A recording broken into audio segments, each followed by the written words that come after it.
Best friend, laging sumasagot kapag tinatawag mo. Tutulungan kang bumangon kung ikaw ay mahulog. Kahit pa ulit-ulit mangyari, siya ay di nagrereklamo at di ka susukuan. Hinaharap ka kapag may mali kang nagawa. Hindi ka papagalitan ng matagal, sa halip tutulungan kang maging matatag. Lagi niya nakikita kung ano ang kailangan mo at ibibigay niya bago ka pa magsabi. Parang libro lang, nababasa kung anong nasa isip mo. Pinapahalagahan niya ang maliliit na bagay na nagawa mo. Pinakamaganda siya sa lahat ng nahanap ko. Kapag ang mga oras ay mahirap at ako'y nalulumbay, siya ay nananatili. Hindi ako iniiwan hanggat di malakas ang aking kalooban. Ang aking buhay ay pinayaman niya sa maraming paraan.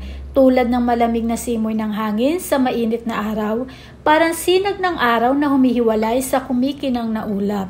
Marami akong natututunan dahil sa aking kaibigan. Tinutulungan ako na makita ang mga lumang bagay sa bagong paraan. Masasabi kong mas mabuting tao ako dahil nakilala ko siya. Ang matalik na kaibigan ay magkakasama hanggang sa huli. Para sila isang tuwid na linya na hindi mo mababaluktot. Nagtitiwala sila sa isa't isa magpakailanman, magkahiwalay man kayo o magkasama. Maaari silang maging bayani mo at ilagtas ka sa oras ng kagipitan. Hindi sila aalis pagkat pinipili nila na manatili sa iyong tabi.